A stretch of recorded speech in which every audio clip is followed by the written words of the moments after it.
le voy a pedir a Gustavo O'Farrill que tome el micrófono. Él nos va, como experto en el tema, a ubicar en qué es esto del mercado inmobiliario.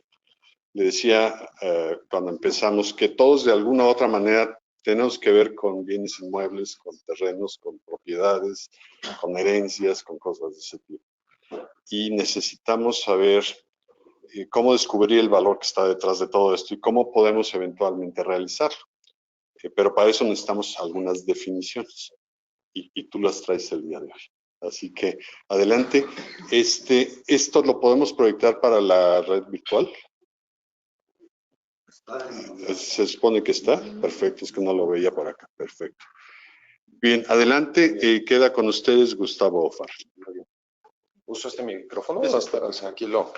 Y aquí para que se vea nuestra audiencia virtual. Muy bien.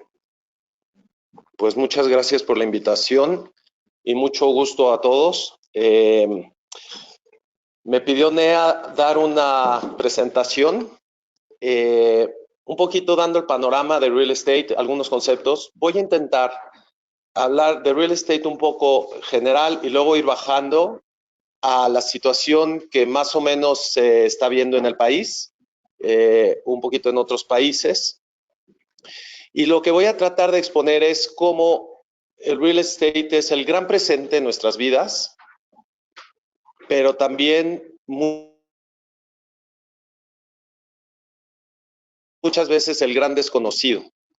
¿A qué me refiero?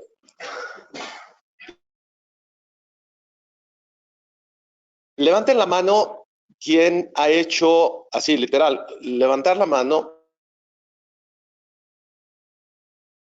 ¿Quién ha hecho una transacción o está involucrado en algún tema inmobiliario?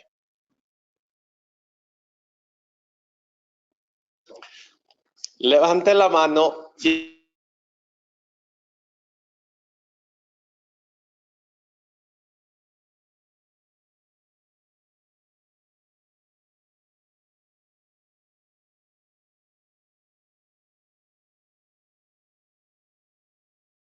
Redes a los colores.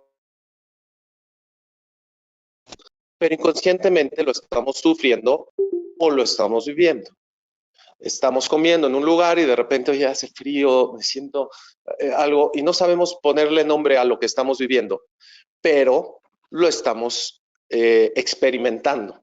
Entonces, lo que a mí me gustaría empezar es con un primer punto de qué es el real estate en relación a las personas, qué ha sido y qué queremos que sea. ¿Qué ha sido? Muchas veces estoy haciendo una exageración. Realmente el real estate es un mal necesario, un gasto necesario. Les pongo un ejemplo, sobre todo anteriormente decíamos, oye, pues tenemos una empresa, vamos a empezar una empresa y tenemos un lugar donde tenemos que trabajar. Bueno, pues vamos a una oficina, oye, cabemos, no cabemos, más o menos, pues nos apretamos porque está caro el metro cuadrado y entonces empezamos a buscar espacios y más o menos conseguimos un lugar. En el pasado era 4 paredes, más o menos pintadas de color beige, con una altura de 2 metros, hacía mucho, tocaba de repente alguien muy alto, casi tocaba el techo. Y eso era el real estate, un espacio, un contenedor de personas.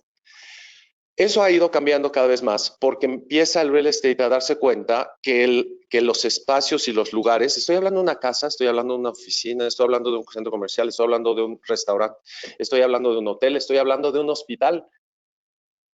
Esos lugares generan e impactan en la experiencia de las personas.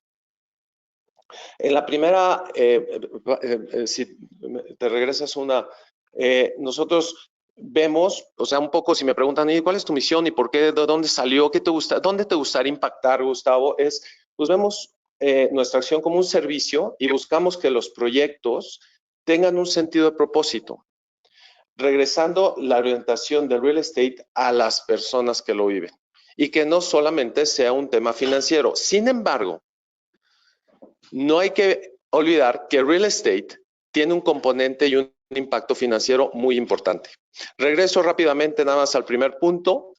el real estate, todos los espacios y demás, impactan las experiencias. Entonces, quizá la primera reflexión, porque aquí digo, vamos a hablar de varias cosas, es una repasada, habrá gente que conoce más o menos las transacciones o los desarrollos o las inversiones inmobiliarias. Entonces, estoy hablando de un grupo que puede ser más o menos conocedor del tema. Entonces, volviendo al tema de impacto de real estate, la reflexión sería, ¿cómo mis proyectos de real estate, mis inversiones o los lugares donde yo tenga algo que ver en alguna inversión, en algún desarrollo, puede mejorar la vida de las personas? Hoy en día, a través de por lo que hemos pasado de la pandemia, hemos vivido un cambio, por ejemplo, en el sector de las oficinas, ¿no? Realmente vino una revolución muy fuerte. Ahora, pues, no sé si han visto la serie de WeWork, que se llama We Crashed, y muy interesante cómo empiezan a cambiar el concepto de las oficinas, precisamente, y ahora con la pandemia, pues sigue cambiando porque la gran parte de la gente de oficinas está cambiando a híbrido, entonces son menos metros cuadrados, los lugares ya no son fijos, en muchos casos se están cambiando a flexibles, que quiere decir que yo llego a mi oficina y ya no tengo mi lugar ahí apartado con mi macete, con mi plantita, con mis fotos y tal, sino llego y uso el espacio que está. Entonces, lo que estamos viendo, bueno, y por ejemplo, hemos visto también un cambio muy grande, ahorita se va a ver todavía más, en centros comerciales, como los centros comerciales, de pasar de ser un mal necesario, bueno, vamos a ponerlo así, un gasto, una necesidad de ir a un lugar donde hay tiendas, voy, compro, me salgo, o como y me salgo, a ser centros que favorecen experiencias. Esto se potencializó fuertísimamente con la pandemia también y un poco antes con el e-commerce, donde, por ejemplo, darles un ejemplo, antes de la pandemia, grandes cadenas en Estados Unidos como Nordstrom, Radio Shack, muchísimas marcas, Sears, muchísimas marcas muy emblemáticas, cerraron una cantidad de tiendas, pero no crean que cerramos 10, o sea, cerraban cientos de tiendas a nivel país, donde se veía que la gente empieza a comprar más a través de online y entonces el centro comercial se vuelve, pongámoslo así, menos relevante para ir a encontrar una tienda, comprar algo y regresarme a mi casa. Entonces, lo que está pasando ahí, digo, lo estoy haciendo muy rápido, pero para dar una visualización, lo que está pasando ahí es que los centros comerciales se están convirtiendo y cada vez más en centros de experiencia. Hoy en día, las nuevas generaciones le ponemos más énfasis a ir a tener una experiencia de algún tipo.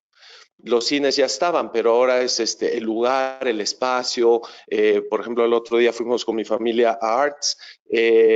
Los espacios muy bonitos, o sea, casi vas, te tomas un café y es nada más estar ahí, convivir con otra persona, ver, sentir el lugar, etcétera. Bueno, vamos entonces a pasar a la segunda parte, que es un poquito más engancharnos en el mundo inmobiliario.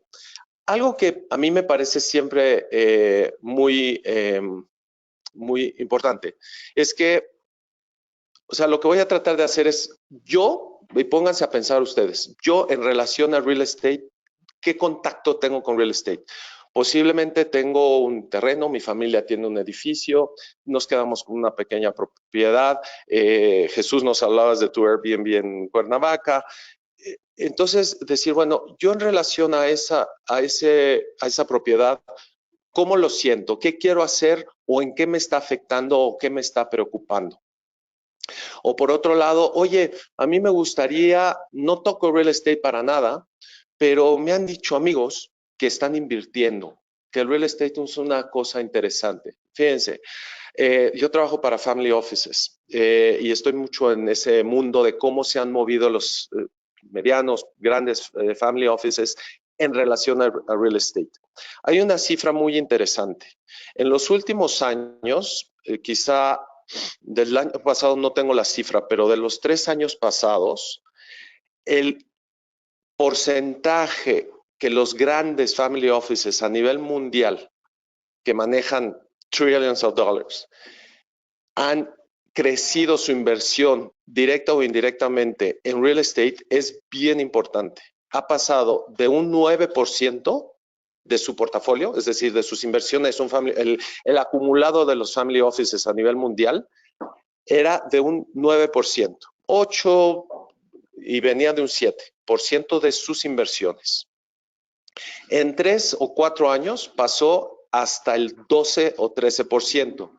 Uno podría decir, bueno, pues no son tantos puntos, pero en realidad sí lo es. ¿Qué es lo que está pasando?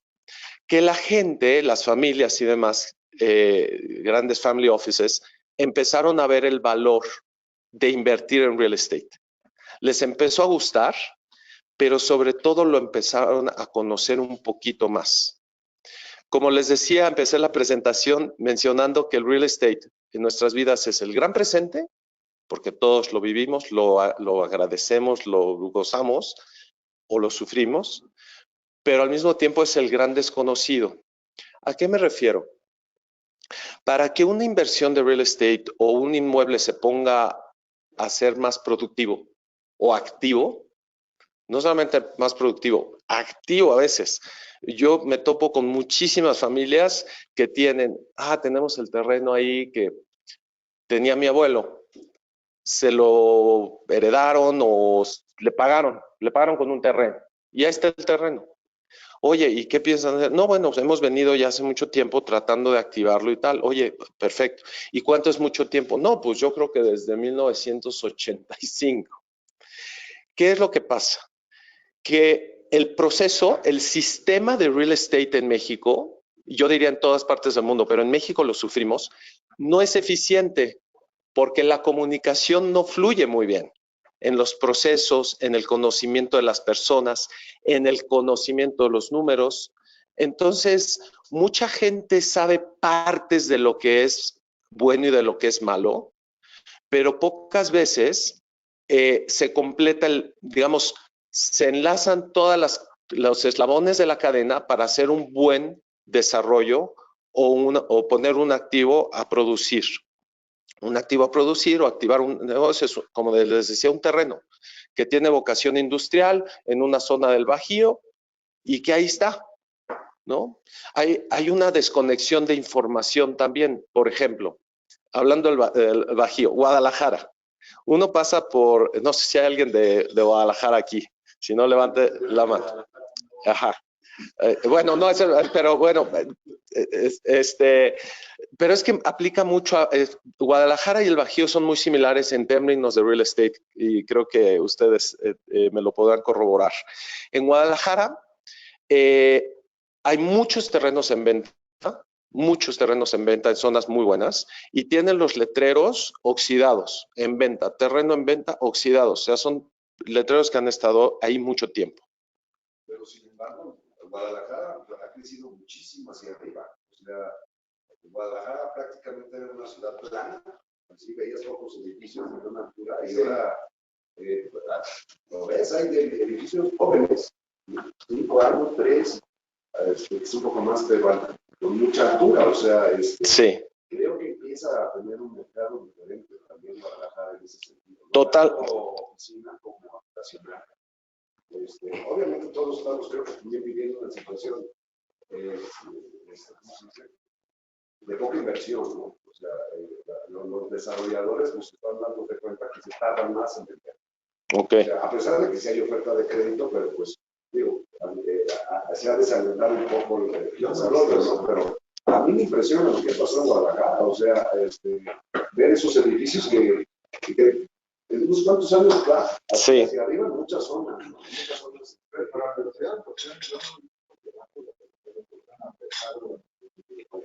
En Guadalajara, o sea, el punto muy específico, no hay mercado. Sí. O sea, das un crédito así como medio con sus títulos diciendo China con ya. Sí.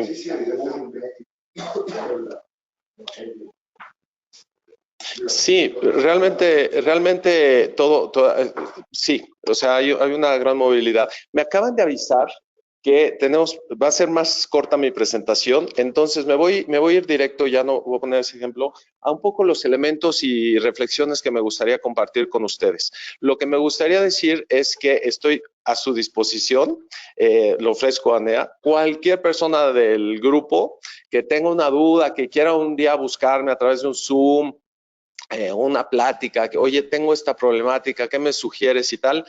Sin compromiso, con muchísimo gusto. De verdad, les dedico un tiempo a los que sientan que puedo aportar un poco de valor. Entonces, ¿cómo hay que ver el real estate? Hablamos de esa conexión mía con un proyecto de real estate. Por su uso. ¿Por qué lo uso? Porque me gusta la casa. Me costó un dineral, pero la compré porque nos gustaba muchísimo. Segundo, patrimonial. Quiero invertir porque el real estate, una de las cosas que tiene es que perdura en el tiempo. Nadie te lo puede mover del lugar, nadie te lo puede quitar, difícilmente, ¿no? Entonces, patrimonial, un flujo a lo largo del tiempo constante que ahí perdura para mis siguientes generaciones. O tercero, un beneficio con una índole un poco más financiera de darle vuelta a la inversión. ¿Ok? Entonces, básicamente, estoy generalizando mucho, pero básicamente esas son las tres formas de verlo. ¿Ok? Eso es importante porque uno de los temas importantes en este proceso que les hablaba de eficientar el proceso de los proyectos de real estate es la percepción. ¿Cuántas veces nos sucede que hay muchas familias, yo me topo con esto todos los días, todas las semanas, familias que tienen una percepción de que el valor de su inmueble, de su edificio, ahora estoy trabajando con una familia, un edificio en Insurgentes de buen tamaño, y alguien llegó y les puso un número en su mente. Dijo, es que esto vale muchísimo, porque era de mi abuelo, porque lo construyó fulanito de tal, además un arquitecto prestigioso de la comunidad judía. Y entonces su percepción es de que esto vale mucho más. Entonces, ¿qué sucede? Que difícilmente familias cuando traen un número demasiado desalineado con el mercado van a poder conectar a todos los eslabones de la cadena, porque ya está desalineadas las expectativas. Entonces, es muy importante que las familias y las personas entren a un tema de cuál es el beneficio real que puede generar este inmueble, este departamento, este centrito comercial, etcétera, etcétera. Ventajas, pues tiene un tema físico, tiene un tema psicológico en México, ¿no? De que está ahí, mi inversión está ahí, no está en internet y depende de los mercados y puede subir y casi es una criptomoneda que sube y baja y que no sé bien. Está ahí. Y todo el tema de que es una inversión relativamente sencilla, a veces no poco conocida. Siguiente. Mercados, pues digo, ya los conocemos. Inconscientemente, luego revisé la presentación y no puse la de oficinas, porque realmente hablamos poco de oficinas porque es el gran herido de esta pandemia, ¿no? En México, por ejemplo, había, para darles una idea, fíjense lo que está pasando. Sí, exacto. Sí, empatizamos mucho. En la Ciudad de México, zona metropolitana, había 30% de desocupación del espacio de oficinas, ¿ok? Es decir, de la oferta que ya se estaba dando, la que estaba en desarrollo, había 30% todavía no ocupada. Con la pandemia, de lo ocupado, es decir, el 70% tomándolo como un 100, se va a desocupar, se habla entre un 20 y tantos %. Entonces, imagínense lo que ha sufrido el mercado de oficinas en México, ¿no? Y a lo mejor va a tardar años en recuperarse. ¿Qué está sucediendo? Industrial, el gran ganador de la industria. Hospitality, hoteles, sufrieron fuertemente, evidentemente, pero ya empieza un poquito porque el turismo, por razones obvias, ya empieza otra vez a repuntar. Entretenimiento sufrió, ya viene un poco de regreso, pero viene con estas nuevas formas que les decía de reconversión, de reinversión, de nuevos conceptos, etcétera. Y la vivienda fuerte, muchos me preguntan esto. La vivienda, que es bueno o no invertir en estos. Estoy haciendo una generalización muy grande, pero de 2,5 millones a 3,5, 4, casi no se ha movido, ha sido un buen sector, se han seguido moviendo porque es sobre todo las familias y las personas que buscan un lugar porque necesitan un lugar para vivir. Arriba de esos montos, 4, 5, 6 y para arriba, cada vez más son personas que se cambian o buscan una nueva casa, un nuevo departamento, una nueva, sí, porque quieren cambiarse. Ese sí se vio muy afectado y hoy en día los desarrollos van a tener un reto importante. Pero si ustedes me preguntan, oye, Gustavo, pero entonces me están ofreciendo un desarrollo que la vivienda está entre 2.5, 3 millones, 3.5 millones de pesos más o menos, buen sector. Estoy generalizando mucho, pero bueno, es una repasada, ¿no? Jugadores, pues estos son los jugadores de real estate. Y aquí me gustaría nada más hacer una reflexión y vuelvo a lo mismo. Busquen en sus proyectos y en sus inversiones entrar o poner sus propiedades en buenos procesos. Busquen que el proceso sea bueno. Ese es el gran enemigo del real estate, el proceso, la alineación con el mercado, la expectativa que yo tengo del precio de mi terreno o de mi edificio o de mi planta industrial. Segundo, que haya gente alineada en el proceso de mi propiedad que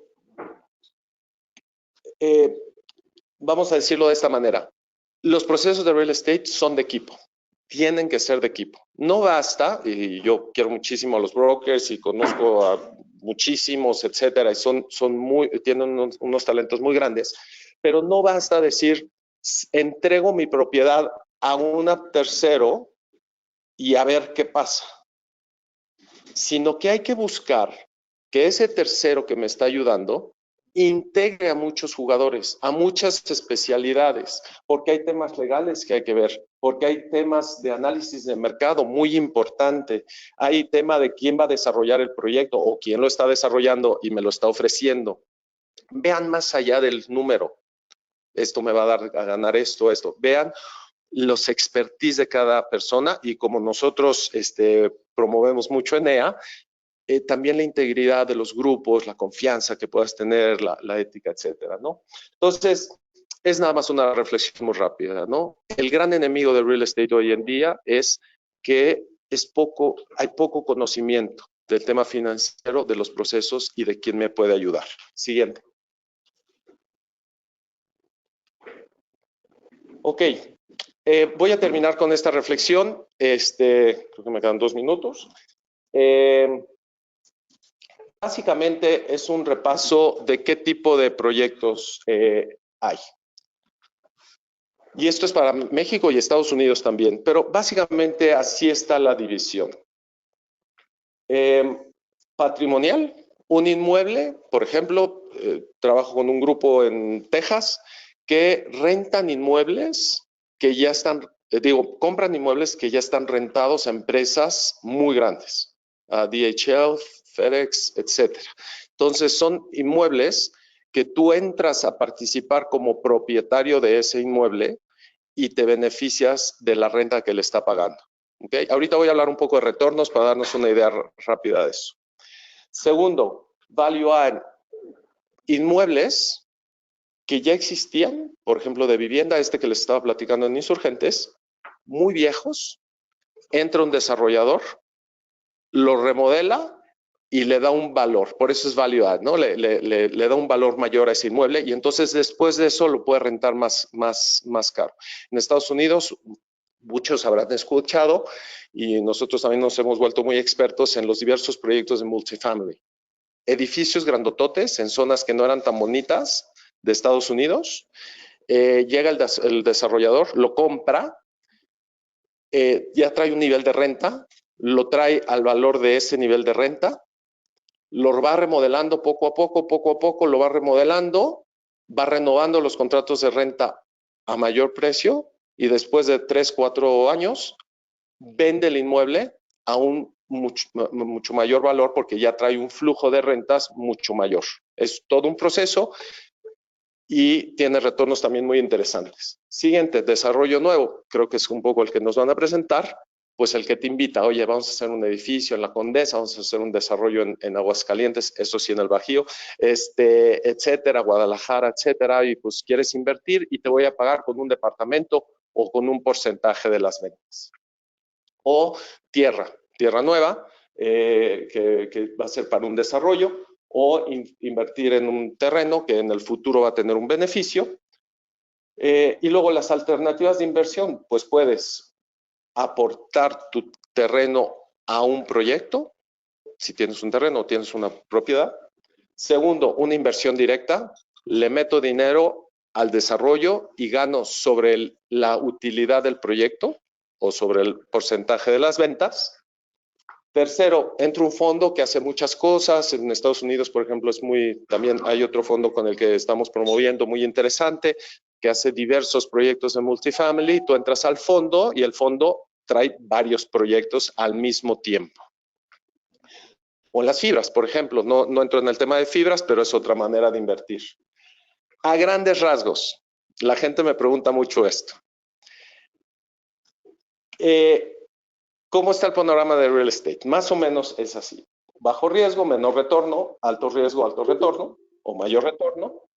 Y básicamente, bajo riesgo y menor retorno, doy un ejemplo, un patrimonial. En Estados Unidos tú inviertes en nuestras propiedades que les decía estabilizadas, ya rentadas, a empresas muy importantes, pues a lo mejor vas a ganar un 7, un 8% de TIR anual, más o menos.